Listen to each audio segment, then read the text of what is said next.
All right, hey, welcome back to Unleash Your Purpose podcast with your host Ryan Centers, my beautiful wife Sarah, and we are starting a brand new series on parenthood. Woohoo! Yes, as a foster adoptive parents, we get countless questions.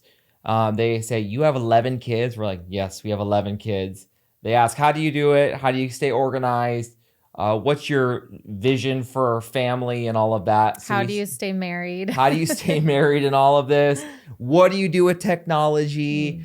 How do you do sports? All the things. So we said, you know what? We are going to do maybe a 6-part series over this fall to kind of say, hey, how do we do parenthood in our kind of viewpoint on intentional parenthood? So you are our first guest. Woohoo! Oh, welcome. And I was thinking about this weekend. We do a Sunday, like a Sunday family day, right? Yes. So it's tech-free Sunday, no technology at all, and it's family day and hanging out. So we went to play basketball and volleyball as a family. Yes. We got so many kids. It's like a 4-on-4 match. Mm-hmm. The two littles are kind of watching, and you were playing volleyball like a champ. Thank you. And you decided to do a brand new recipe. Oh, yes. A brand new recipe of this chicken that we wanted to have that kind of like is this special recipe. So I thought, oh my gosh. So we were marinating it while we were out playing sports together. And it was going to be really great because I have to follow a recipe in order to have a good meal. And our friend Ashley had made this for our whole family before, and it turned out great. It's like jerk chicken. So there's like 10 different seasonings. You're marinating it. It's kind of Mediterranean chicken. The details. Yes. Oh, is that the same thing? Okay. And so we all sit down and we're all excited to eat this chicken. I mean, we have our daughter and my son-in-law and grandson over. So it's like family meal. So it's like 14 of us at this point. And we're all cutting into our chicken. And my son next to me is like, hot, hot, hot, a 3-year-old. And then I see my other son starting to like drinking a lot of water. And then all of a sudden I got the sweats. Like nobody business. And I'm like, what in the heck? I can't even swallow. My throat is closing up. Now, let me tell you, I thought it was the potatoes because I used a new jerk like flavoring on the potatoes that I thought would be But come hot. to find out what it was. So Ashley sent me the recipe. I followed the recipe to a T. However, the problem is with our big family, I had to like 6 times the recipe. So like it called for 2, long story short, every time it asked for 1 tablespoon, I had to do 6 tablespoons. So I went through each spice, did it exactly how I should, but I missed a spice. I flipped it and it actually said 1 teaspoon. 1 teaspoon of Cajun seasoning. Cayenne pepper. Oh, cayenne pepper. Cayenne pepper. So instead, this recipe now has 6 tablespoons of cayenne pepper. And the entire house is sweating profusely. Hardly anyone can eat it. And then most of the boys are like we like grilled chicken or like just going after it and trying to just suffer through it. But that next morning, babe, that was a fire that wreaked havoc that I never want to. I actually liked it, but I do think that some chicken probably had way more cayenne pepper than other ones. I think you're trying to kill me. Yeah. Yes. That's fine. So I like you. You spend all your time in the bathroom anyway. You might as well make it worth it. Exactly. Like, oh my gosh, this is torture. And so as we think about one of the things that we like to, as a family, obviously it was hilarious and we're all laughing together about this. And we have these inside jokes about that we're all dying from your delicious chicken. Yes. But families that laugh and can tease each other, I think is a really big strength. Yes. And if you love each other and you have these little inside jokes, it brings just like beauty, I think, within our family. And there's also what I've noticed is, and what we are so focused on is like trying to create these intentional moments for our family. Yes. So I was trying to think through like what people say, what is your parenting style? And the word that kept coming to my head was intentional. Yes. Yeah. Like intentional versus accidental. Yes. Because when you think of accidental, it's much easier just to be. You always say this. What do you say? It's really easy to be a shitty parent, and it's actually really hard work to be a good parent that Yeah. cares and is intentional. What do you And mean by that? It's exhausting. Yeah. Well, and I think ours is really extra exhausting just because the amount of kids we have. But I think if you go to the games, if you take intentional moments in the drive time, like you could turn on the music really loud or listen to a podcast, but actually having a conversation with your child and like listening and actually like taking it in and letting them talk.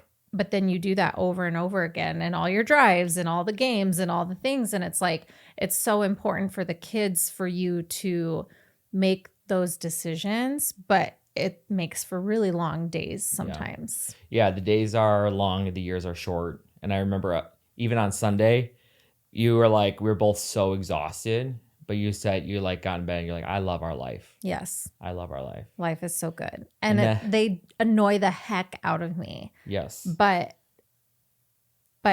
it's But your fun. heart is fulfilled. Yes, it's very fulfilling. Yeah.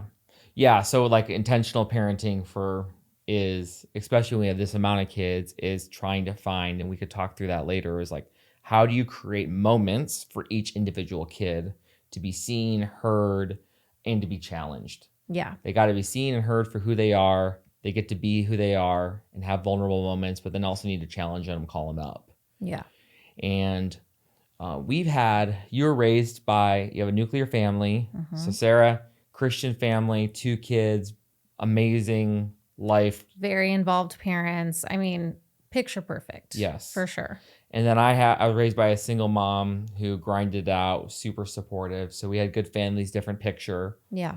But then I think we're now the family of any of our friends. We're like, I always say we're like the freak show. And people don't know what that means, but like, no, when we roll in anywhere, we roll deep.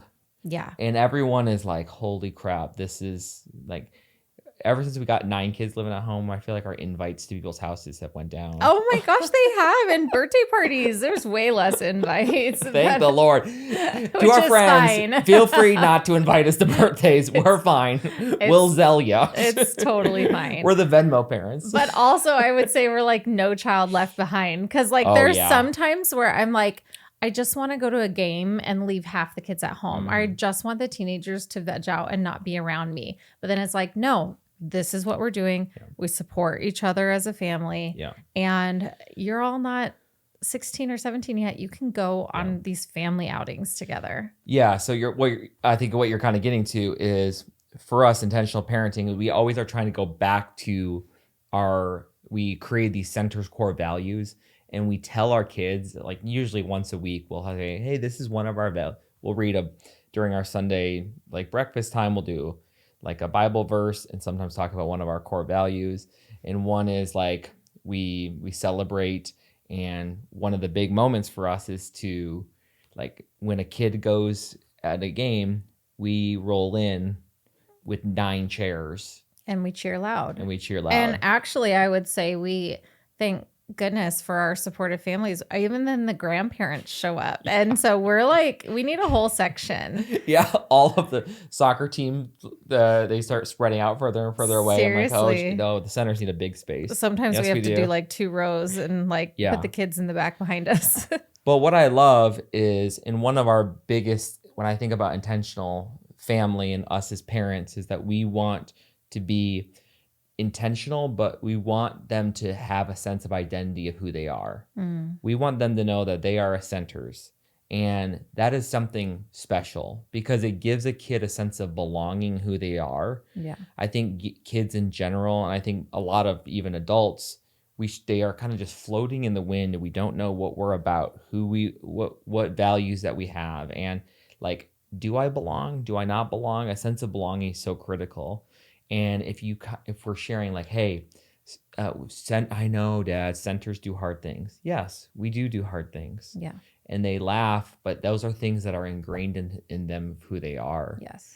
And so for us, it's like a very big priority that we have these values, and we kind of state and we do things together. Yes. Because do you remember when we went to when we travel, like we like to travel. Yes, we do. Not as much recently. No. No. It's a Centers little on a budget. expensive right now. With Centers on a budget, we're not doing that. But we went to Italy a couple years ago. Yeah. Right, just you and I. Yeah. And we went to this this little Italian restaurant, a local spot, and we go upstairs, and it's like a Tuesday night. It's 8:00 at night, and there's a table full of this extended family of like 15 people, and we're there because we got nothing to do, and we're just sitting there drinking wine and just hanging out. And this family is just laughing and passing wine. No one's on their phone. And it's grandparents and aunts and uncles and tons of kids, and everyone's just like around the table. Yeah. And for me, that is such a good picture of what we are striving for. Yes. Is like we actually, we are not just in a group of individuals, but the centers, we are a family team. We're all together, like a team, like enjoys each other, wants to serve with each other, laughs together. And you sit around the table and start to enjoy these moments. Yes. And I'm like, oh, that's worth fighting for. Absolutely. But it's a lot of work. Yes. But when you get those glimpses, it's like a lot this of is training. I feel like it's a lot of training. Yes. It's a lot of reminders and training, and eating at the dinner table every day is taxing, but it's training. And I think it's setting them up as well for their future families, and being able to ask someone else, how was your day? And not just always talking about yourself.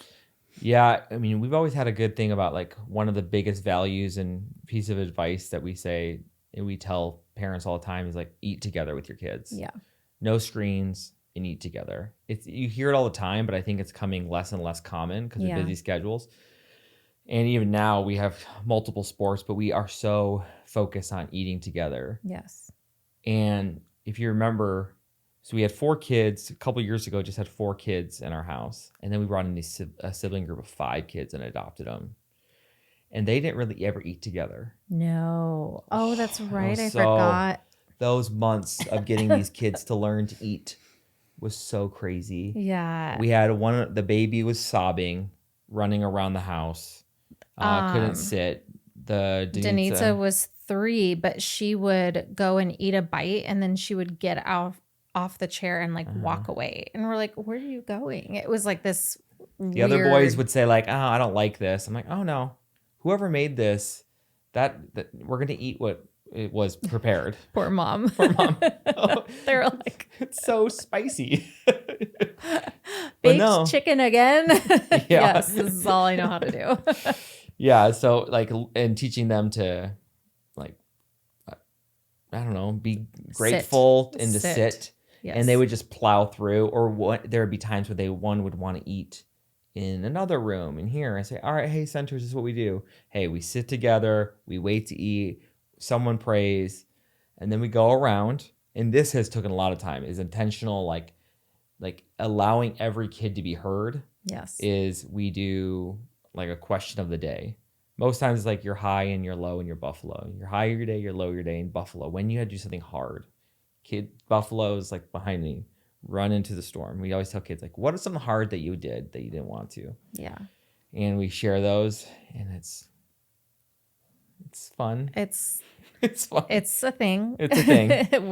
And that's why it's training. Yes. Because it's a lot of reminding them to be quiet while the other kid's talking, reminding them to stop getting up, ask before you get up, like fill your water before you sit down. I mean, but and the intentionality is like, hey, the job is never done. But because the vision is we are raising the next generation, the center's family, you're not just going to be a bunch of individuals that we're like parenting for the next generation too, for like our grandkids and stuff. And I think the grandparents, because they'll come on Sundays every now and then, and I think they're like, it's like a lot of anxiety for them sometimes. Like, I think they love it and enjoy it, but I'm like, okay, down the road when we become grandparents, I want it to be slightly smoother. Like, it's like the grandparents are experiencing our training right now. Yes. But one day it'll be pretty enjoyable. Yeah. And I think when the 2 and 3-year-old get much older, it'll be even easier. But Yeah, but now they like, to be honest, like we will go out to dinner once a week, and They the always get training. compliments. We Yes, always get compliments on how well mannered our kids are. And we only go out once a week, but we've yeah. been to different restaurants and It's almost almost always get a everyone great comes in. They're like, compliment. "Oh crap! Who are these people with these 9 kids? Yeah. Get me away from them!" Yeah. And then you just get stared at all the time. Now I'm like, it's a badge of honor. Like, how many stares can we get? Yeah. But every single time, it's now like you're like people come up to us at the end and shake our hand and say, "We watched you the entire thing. I've never seen a family talk to each other like that, or how respectful they are, and they're so well behaved." And that's why just it's because of Yeah. the training at home. Yeah. And we sit, we laugh, like we don't have tablets at the table, and a 3-year-old can sit next to you because it's being modeled by his siblings. Yes. And now they all eat the broccoli. They all eat every single thing that's put in front of them because Yeah. we're like, no, this is what we do. Yeah. We're centers. We eat vegetables. I use a lot of that saying, oh no, we're centers. This is what we do. Yeah. We do this. Yeah. And you are a part of a we. And what a Yes. cool thing that is. Yes. So yeah, I think that is part of our kind of philosophy. Absolutely. Yeah. The training up. Another thing that I was thinking about our vision for our parenting is that we really have a long-term view of our family, that we're not parenting for today, but we're parenting for generations to come. And I think that a lot of people, and the reality is, could they leave when they're 18? Yeah.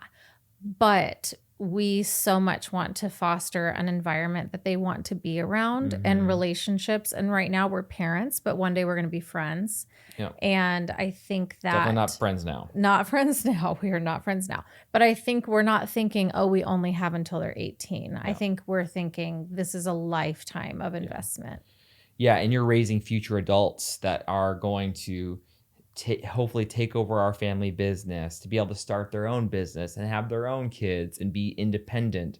And that's a long time. Yeah. It's going to take generations and years and years and years.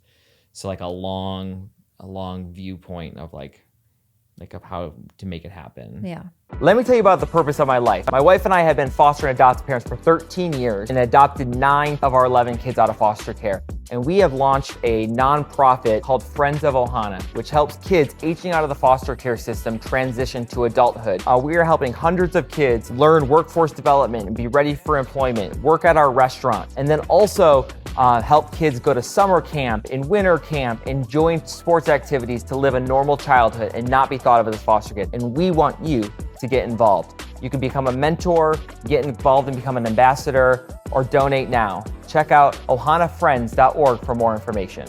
One of the things that we want to have within our family is like this gathering place for their friends and for our families that they want to go. That they feel like they know, like, hey, yes, there's always Sunday dinner. When we come, we always do these things because kids love routine and consistency. Yes. And it's a place of like, all right, Sunday, are we doing Sunday basketball? Are we doing this? Because when kids get older, I want them to go off and be independent and be able to make their own life, of course. But I need them to know that they have a stable centering place to be.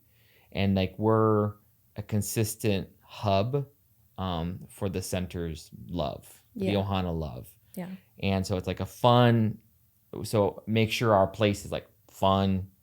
Like we joke around with each other, we eat together.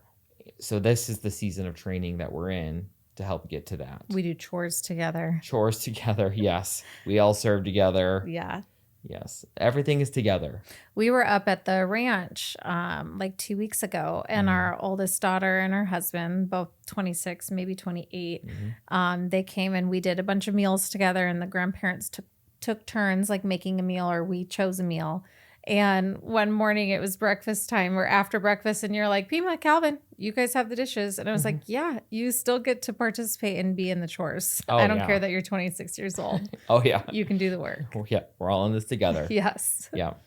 We're not, it's just not a hotel. Mm-mm. Yeah, this is not a hotel. And I don't know if you've ever noticed this. You see this a lot on like social media and like families that we know. There's like these different parenting styles of like, have you heard, the helicopter parent? Have you heard of the bulldozing parent? No, but I feel like you would be bulldozing through people. Exactly. Okay. So the helicopter parent is a parenting style that you're always like hovering, watching their location, making sure everything is good, always worried about everything and just preparing it. Bulldozing parent is like, I don't want my kids to feel any pain or discomfort. So I bulldoze any type of issue ahead of them. Okay. So, they're going to get in trouble at school because they forgot their homework. Oh, I'll call and write a note. I'll communicate to the coach about something going on. Brooklyn was a Girl Scout when she had to sell Girl Scout cookies. Oh, don't worry, I'll help do that for you, because the bulldozing parents don't want their kids to feel any pain, and they don't want them to feel failure. So it really affects their sense of resiliency. And I think that is something that you and I probably are different in. Absolutely. I was going to say, man, I struggle in that slightly. Oh, I let them feel it, but I do buffer and it depends on the day and it depends on the kid. Yes. Yeah. You love to, you're a lover and nurturer. Yeah. That's good. And I'm like, that's my job. Like, I know there are natural consequences, and if you forget your PE uniform and I drive it up to school for you, like that doesn't really help you like learn that lesson of having your stuff ready. But our house is also like, there's a lot of kids. And so sometimes I'm like, you did your best this morning. You weren't lazy. It literally slipped your mind. And my job is to be the mom. And so sometimes I do take stuff up to school. And I'm definitely the strict one in the level of challenge. Yeah. And when there's that's why I have to be around a lot. Yeah. Because there's so many kids and we have so many teen boys that you have to, it's now time for them to become young men. So you gotta ride them. Yeah. I always said like boys are like a semi truck. When you're driving down a freeway and a semi truck has nothing in the back and the wind comes, the semi truck just goes back and forth, and it's pretty dangerous. But when a semi truck has a load on its back, it goes straight and consistent. In teen boys, when you're raising kids, they need a load, because if they don't, they need a healthy load that they can like push forward and see what their limits are. Like, hey, you are responsible for, like, this is the first year that they're 100% responsible if they're checking their grades and they're missing assignments, and gives mom maybe anxiety, but that's it. Or this is the first year that every single kid needs to make their lunch and mom doesn't do it anymore. Yep. Or doesn't make their breakfast. Yep.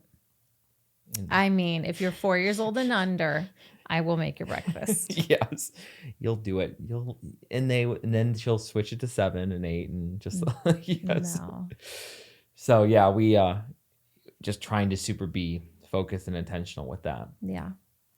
So over this series, my hope is that we're going to be able to talk to some other people that we look up to as parents. That we look to them as like, man, they are raising really good Jesus loving kids and doing it well. Yeah. Talk about different kind of approaches to do it, how we handle specifics on screen time and all of those other technology issues and dating and all of that. Yeah. So that should be a fun conversation to have. As we close, I was going back. I keep notes on my phone. I probably have 1,000 notes that I make to myself. I'm a note. Always are typing out notes. Yeah. And I was this morning in the gym, I was looking back to a note that when we were in Jamaica 2 years ago, and I was saying what our family vision was, and I was looking at it, and it's like pretty much exactly what it is now. Now it's just coming more into reality. So I'll kind of share that. Ooh. Yeah, do you I'm remember it? excited. No, I don't remember it. So our family vision 2 years ago, some of the things that we wrote out, because let me step back. You need to know what you're aiming for. Mm-hmm. Like in business, you always have a goal. In family, you need to have a picture that you're aiming towards. Like men were designed to like achieve something and like to fight for something. So for me, I need a picture, and it helps me know, all right, I'm making progress in this. You need a mission statement. Yes. Yes. Yeah. Yes. So here are some of the things in the vision that we said, hey, what do our family look like? Okay. These are very specific. So like Sarah and I travel the world. We have margin, and we let our businesses and real estate work for us. So we have margin to do that. Mm-hmm. All our kids love to spend time together and laugh together often. All our kids and us love and serve Jesus and attend church together. Sunday dinners and family days are the pinnacle of the week. Mm. We have grandkids running around the house. Jonah and Cyrus are best friends. So our son and our grandson. We all live by each other. We all buy homes in the same neighborhood or even a cul-de-sac. Think of compound style. Mm-hmm. You love that. I love that life. Like that's what our ranch has, 3 houses on the property, just for that reason. So we all be together. We work hard. Some of our kids create their own businesses. We teach them how to do business and impact the world around them. One takes over and leads Ohana. We all vacation together every year, and we serve Jesus together to help the least of these at Ohana. I say we're on point. We kept most of those. Yeah. Yeah. Exactly. I think now it's coming a little more clear. And this was before we even had the other 5. No, we had them. Oh, we did. Yeah, we did. Oh, that's right. Jonah's in here. Sometimes all these kids is a blur. It just gets really jumbled. Yeah. And that was when we were a fresh family. Yes. We were a few months in. And if you remember, for your 40th birthday, I did a video montage of our life, of you 40th, and it was fun of us partying together and traveling together. But the end of the video was the song "The Blessing," and it was all about video of our adoptions and our kids getting baptized. Yeah. And some of the best honors of our life is watching our kids choose to be baptized and want to walk with God the rest of their life. And there's some of the lyrics of that sing. I was listening to it again today. While I was squatting, I was listening to worship music. It says, "May his favor be upon you and 1,000 generations, and your family and your children and their children and their children. May his presence go before you and behind you and beside you, all around you and within you. He is with you. He is with you in the morning, in the evening, in the coming and the going, in the weeping and the rejoicing. He is for you. He is for you. He is. He is. Amen." Amen. And I think like when you fight for intentional family, he is with you. Yeah. And that's worth fighting for. And you need his presence for it. That's right. Absolutely. That's right. All right. Well, make sure you subscribe, like, and share this with your friends. Look forward to continuing the conversation. May you unleash your purpose in business, faith, and life, and may you become an intentional parent. Thanks for joining us for the Unleash Your Purpose podcast. Be sure to like, subscribe, and leave a review. We'll see you next week.